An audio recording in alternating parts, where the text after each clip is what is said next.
오늘은 출애굽기 7장을 생각하겠습니다. 출애굽기 7장은 한편으로는 모세를 하나님께서 세워주시는 것을 결론지어서 이야기를 합니다. 모세를 하나님이 부르셨지만 모세는 나는 말도 못한다 하면서 뒤로 물러섰는데요. 그러한 일이 5장, 6장에서도 반복됐었죠. 어, 바로가 이스라엘 백성들에게 지푸라기를 주지 않고 벽돌 구하라 하면서 이야기를 하니까 이스라엘 백성들은 여호와의 이름으로 모세에게 험한 말을 했거든요. 그러니까 모세는 하나님, 나는 입이 둔한 자입니다 하면서 뒤로 물러서는 이야기를 했습니다. 그때 하나님께서 이제 6장 뒷부분에서 족보를 이야기를 했죠. 7대에 걸친 족보를 이야기를 해서 이스라엘의 아들들 하니까요. 이스라엘부터 시작하면 7대입니다. 비느하스까지 가나안 땅에 들어가서 사역할 제사장까지 7대 족보, 과거뿐만 아니라 미래까지도 열어주는 족보를 딱 보여주시면서 주님께서 말씀하시는데 7장에서는 내가 바로에게 너를 신으로 만들고 너의 형 아론은 선지자가 되어서 나의 말을 전하게 할 것이다. 입이 둔하다고 하는 모세에게 하나님께서 아론을 너의 선지자로 두었다. 너는 바로에게 하나님처럼 되었다. 그렇게 말씀하십니다. 그러면서 이제 어떻게 그 이야기해야 될지 이야기를 하시고 두 번째로 바로 앞에 세워주시는 이야기를 합니다. 이 점에서는 모세를 부르시는 것에 완결을 할 수 있고요. 그 다음 7장 뒷부분부터는 10가지 재앙이 시작합니다. 10재앙이 시작하는데 이것은 말하자면 이 서막이 있고 그 다음에 10가지 재앙이 있습니다. 아론의 지팡이가 애굽 술사들의 지팡이를 삼키는 이야기로 시작합니다. 그 지팡이가 뱀이 되었고 뱀이 된 지팡이를 아론의 지팡이가 다 삼켜버립니다. 꿀꺽 삼켜버립니다. 끝납니다. 이미 승리를 얻었거든요. 이 승리 가운데에서 10가지 재앙이 11장까지 쭉 기록되어 있습니다. 그래서 오늘은 이제 중간 한편으로는 앞을 요약하고 다른 편으로는 새로운 일을 열어가는 이야기입니다. 자, 먼저 1절부터 5절 보겠습니다. 여호와께서 모세에게 이르시되 볼지어다 내가 너로 바로에게 신이 되게 하였은즉 네 형 아론은 내 대언자가 되리니 내가 내게 명한 말을 너는 내 형 아론에게 말하고 그는 바로에게 말하여 그로 이스라엘 자손을 그 땅에서 보내게 할지니라. 내가 바로의 마음을 강팍해 하고 나의 표징과 나의 이적을 애굽 땅에서 많이 행하리라마는 바로가 너희를 듣지 아니할 터인즉 내가 내 손을 애굽에 대하여 여러 큰 재앙을 내리고 내 군대 내 백성 이스라엘 자손을 그 땅에서 인도하여 낼지라. 내가 내 손을 애굽 위에 펴서 이스라엘 자손을 그 땅에서 인도하여 낼 때에야 애굽 사람이 나를 여호와인 줄 알리라 하시매. 지금 1절부터 5절 보면요. 어, 이야기가 조금씩 발전하는 것가 있습니다. 하나님께서 모세를 세우시는 이야기를 하고요. 세우신 다음에 할 이야기들을 말합니다. 이제 세우는 과정을 보면은 내가 너를 바로에게 신이 되게 하고 내 형 아론은 대언자가 되게 하였으니까 하나님께서 모세에게 이야기를 하면 모세는 아론에게 이야기를 하고 아론은 바로에게 이야기를 합니다. 이러한 방식으로 이야기가 전파되도록 하셨는데 이야기 내용에서는 발전이 있습니다. 2절에서 이스라엘 자손을 그 땅에서 내보내게 할지라. 4절 내 백성 내 군대 이스라엘 자손을 그 땅에서 인도해낼지라. 5절 이스라엘 자손을 그 땅에서 인도해낼 때에야 애굽 사람이 나를 여호와인 줄 알리라. 애굽 땅에서 내보낸다는 이야기가 3번 반복됩니다. 3번 반복되어서 그 결과는 그때 애굽 사람이 나를 여호와인 줄 알리라. 출애굽의 핵심은 하나님을 여호와라 하는 것. 바로는 여호와가 누구간데 하면서 지풀주저하면서 이스라엘 백성을 억압하고 이간질시켰거든요.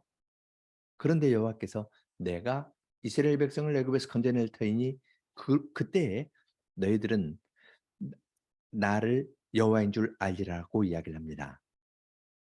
3절, 4절, 5절에서요. 이 큰 흐름 가운데에서 강조되는 말이 있습니다. 납니다. 모세는 나는 입이 둔한 자입니다 하면서 뒤로 물러섰거든요. 3절, 내가 바로의 마음을, 나의 표징, 나의 이적. 4절, 내가 나의 손을, 내 군대, 내 백성. 5절, 내가 나의 손을 하면서 하나님께서 이 일을 친히 이루시겠다고 말씀하십니다. 한번 생각해 보십시오. 하나님께서요, 모세에게 나타나서 직접 말씀하시는 그 장면을 한번 생각해 보십시오.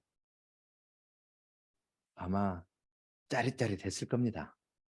하나님께서 내가 내 손으로 내 군대, 내 백성 하면서 내가 한다. 에흐예, 내가 한다. 그렇게 말씀하시면서 내가 여호와인 줄 너도 할 뿐만 아니라 애굽 사람도 할 것이다. 그렇게 이야기를 합니다. 6절, 7절 보죠. 모세와 아론이 여호와께서 자기들에게 명하신 대로 곧 그대로 행하였더라. 그들이 바로에게 말할 때에 모세는 80세이었고 아론은 83세이었더라. 예, 모세하고 아론은 3살 터울인 것 같아요. 3살 터울이니까 사이가 좋을 수도 있고 여러 가지 얽히는 것도 많았으리라는 생각이 듭니다. 근데 중요한 건 3살 터울이라는 거가 아니라 80이고요. 83세입니다. 사람으로 보자면 이미 황혼역이고 끝났을 때입니다. 시편 90는 모세의 시편이죠. 사람의 생명이 70이요 강간하면 80이라도 했으니까 모세는 이제 끝입니다. 그런데 그때 하나님의 구원의 일이 이러한 모세와 아론을 통해서 시작합니다. 다시 한번 생각해 보십시오. 이스라엘 백성은 모세의 말을 들었을 때 우리 조상의 하나님이 우리를 권고하셨다 해서 경배했는데요. 짚을 주지 않으니까 여호와께서 너를 심판하시길 원한다 하면서 그 모세에게 대들었습니다. 어려우니까 하나님께 부르짖는 대신에 바로를 찾아갔던 사람들이거든요. 말하자면 오합지졸입니다. 그리고 지도자라고 할 수 있는 모세와 아론도 늙었고요. 말도 잘 못하고요. 손에 든 건 지팡이밖에 없습니다. 그런데 4절 보면은 내 군대, 내 백성 이스라엘 자손을 그 땅에서 인도해낼 것이다. 하나님께서는 오합지졸 같은 이스라엘 백성도 나의 군대, 나의 백성이라 말씀하시면서 그들을 군대로 잘 조직합니다. 그래서 가나안 땅에 가서 그 땅을 얻도록 하실 겁니다. 이들은 볼품없습니다. 그러나 하나님 보실 때에는 이들은 하나님의 군대입니다. 모세는 늙었습니다. 그렇지만 하나님께서는 그를 바로에게 신이 되게 하면서 일을 이루시겠다고 이야기를 합니다. 기대가 되죠? 이제 7장 8절에서 13절 모세와 아론이 바로를 찾아가서 만나는 장면 살펴보겠습니다. 여호와께서 모세와 아론에게 일러 가라사대 바로가 너희에게 이르기를 너희는 이적을 보이라 하거든 너는 아론에게 명하기를 너의 지팡이를 가져 바로 앞에 던지라 하라. 그것이 뱀이 되리라. 모세와 아론이 바로에게 가서 여호와의 명하신 대로 행하여 아론이 바로와 그 신하 앞에 지팡이를 던졌더니 뱀이 된지라. 바로도 박사와 박수를 부르매 애굽 술객들도 그 술법으로 그와 같이 행하되 각 사람이 지팡이를 던짐에 뱀이 되었으나 아론의 지팡이가 그들의 지팡이를 삼키니라. 그러나 바로의 마음이 강팍하여 그들을 듣지 아니하니 여호와의 말씀과 같더라. 여호와께서 모세와 아론에게 말씀하십니다. 바로에게 가면은 바로가 너희를 쫓아내는 것이 아니라 너희에게 이적을 보이라고 이야기할 것이라고 합니다. 이것 자체가 우리의 예상을 넘어서는 겁니다. 왕을 만나는 일 쉽지 않습니다. 만나 줍니다. 그리고 이적을 보이라고 이야기를 합니다. 하나님께서 바로의 마음을 그렇게 움직이신 겁니다. 이적을 보이라 할 테인데 그때 아론에게 모세는 말을 못한다 했으니까요. 아론에게 이야기를 해서 너의 지팡이를 바로 앞에 던지면 그것이 뱀이 된다 했습니다. 그 애굽 왕 바로의 그 왕관은 여러 가지가 있는데요. 시대에 따라 다른데 그중에 어떤 왕관은 코브라가 이렇게 있습니다. 어떤 건 두 개가 있을 수 독수리가 있기도 하고 코브라가 있기도 합니다. 어떤 것은 코브라만 이렇게 있는 그러한 왕관이 있는데요. 왕의 왕관에 있는 그 코브라, 거기 있는 것은 누가 왕을 똑바로 보면은 코브라가 공격한다는 겁니다. 보통 위에 있는 왕들을 만날 때 고개를 숙이지 똑바로 보지를 못합니다. 눈을 까는 법이거든요. 함부로 딱 대면은 코브라가 딱 공격하듯이 그걸 꽉꽉 쳐부수는 것이 이 왕들 위에 있는 사람들의 중요한 특징입니다. 그런데 왕관이 있는데요. 왕관에는 코브라가 있는데 지팡이를 던졌더니 이 지팡이가 뱀이 되었습니다. 마치 왕관에 있는 뱀이 땅에 떨어진 것과 같습니다. 이건 왕의 권위를 무시하고 덤벼드는 일입니다. 그렇게 했더니 바로는 좀 당황했던 것 같습니다. 11절 보면요. 박사와 박수를 부르매 애굽 술객도 그 술법으로 그와 같이 행했다. 급하니까 박사도 부르고 박수도 부르고 술객도 부르고 있는 대로 다 불러오는 겁니다. 그랬더니 그 사람들이 다 와서 지팡이를 던지니까 뱀이 되었다 했는데요. 이 그들의 술법으로 이같이 행했다 그랬죠. 그래서 이 사람들은 이 뱀을 목 있는 근육을 누르면 막대기처럼 되고 또 다시 하면은 풀리기도 한다 하는 그런 술법들을 사용한다고도 이야기를 하는데요. 여하튼 애굽 술객들이 자기들의 술법으로 지팡이를 뱀으로 만들었습니다.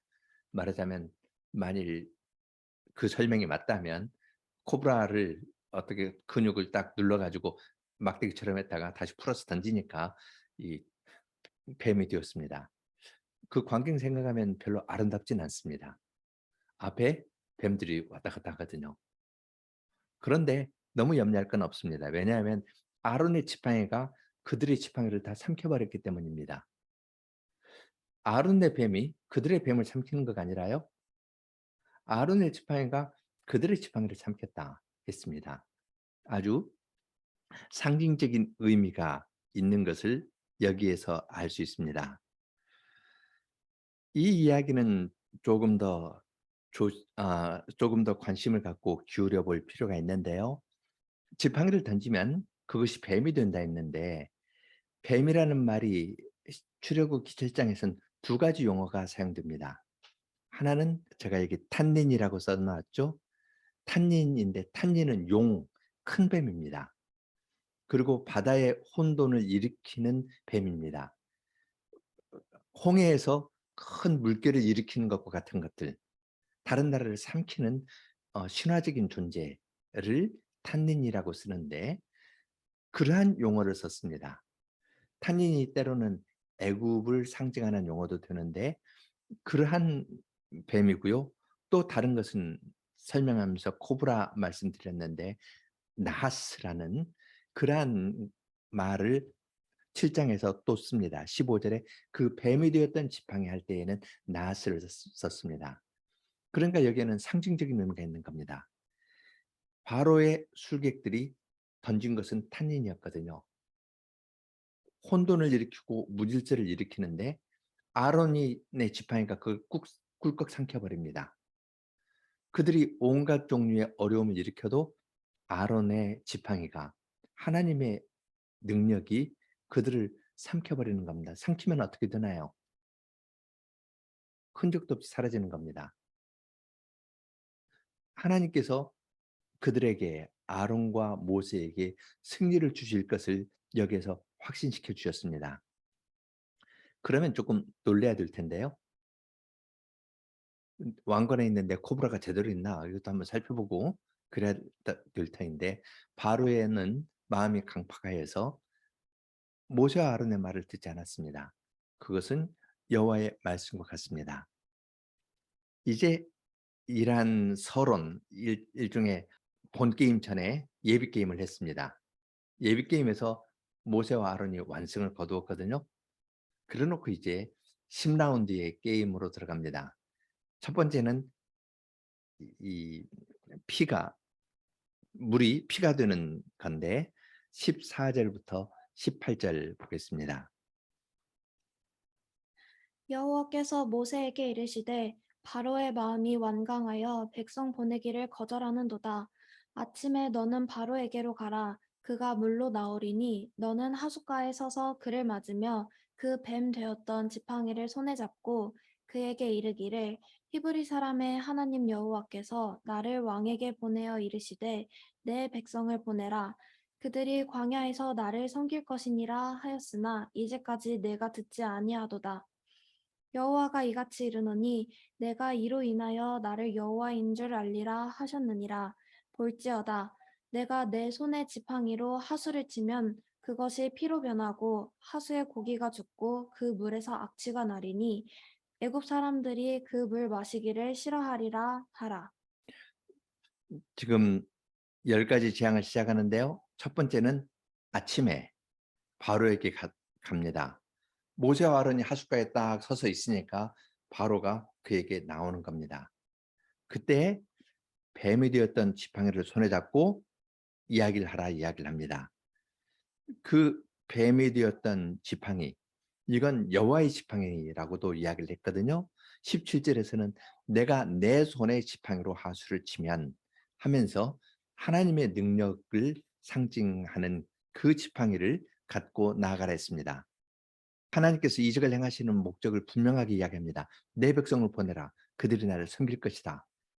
이것이 출애굽의 목적입니다. 하나님을 섬기는 것. 나의 백성이 나를 섬기도록 하려 하는데 그렇게 이야기를 하여도 듣지 않으니까 17절 나를 여호와인 줄 알리라. 중요한 핵심 개념입니다. 나를 여호와인 줄 내가 이적을 통해서 알게 하겠다 합니다. 첫 번째, 여호와께서 직접 그분의 손에 있는 지팡이로 하수를 꽝 칩니다. 그럼 물이 좀 갈라지겠죠? 그 순간 세 가지 변화가 일어나는데요. 물이 피로 변합니다. 물이 피로 변하면 속에 있는 물고기들이 어떨까요? 죽게 되겠죠? 그것이 두 번째 변화입니다. 세 번째는 물고기가 죽어서 있으면 썩어서 악취가 나는 겁니다. 악취가 나는 물을 마실 수 있을까요? 없습니다. 그것을 싫어하게 될 것이라고 이야기를 하나님께서 말씀하셨습니다. 이것이 시행되는 이야기가 19절부터 21절입니다. 여호와께서 또 모세에게 이르시되 아론에게 명하기를 내 지팡이를 잡고 내 팔을 애굽의 물들과 하수들과 운하와 못과 모든 호수 위에 펴라 하라. 그것들이 피가 되리니 애굽 온 땅에와 나무 그릇에와 돌 그릇에 모두 피가 있으리라. 모세와 아론이 여호와의 명하신 대로 행하여 바로와 그 신하의 목전에서 지팡이를 들어 하수를 치니 그 물이 다 피로 변하고 하수에 고기가 죽고 그 물에서는 악취가 나니 애굽 사람들이 하수 물을 마시지 못하며 애굽 온 땅에는 피가 있으나 예.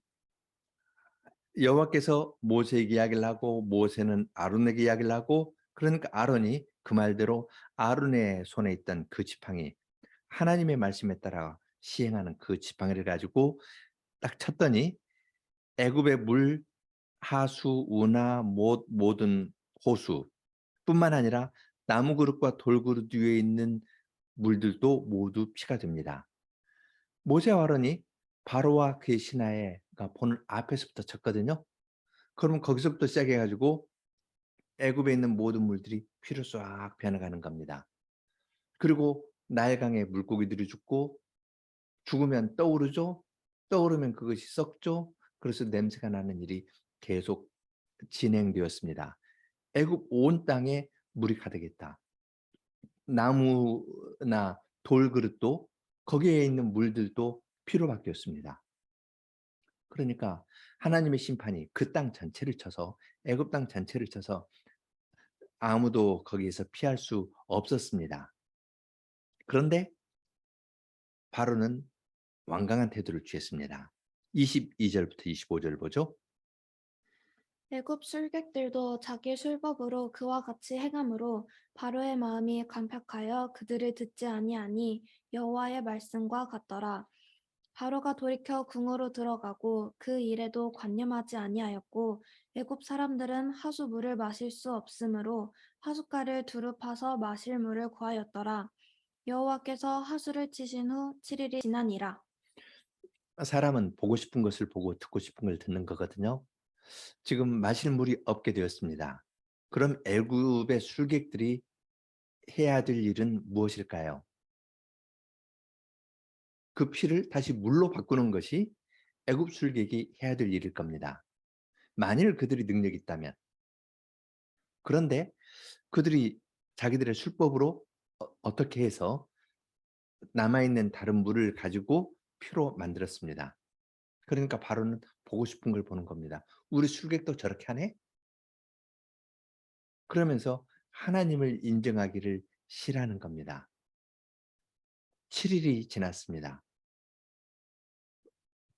그러한 어려움이 있어도 바로는 거기에 대해서 별로 마음을 기울이지 않고 그냥 모르쇠 하고 자기가 보고 싶은 것만 보면서 마음을 더 완강하게 한 것을 볼 수 있습니다.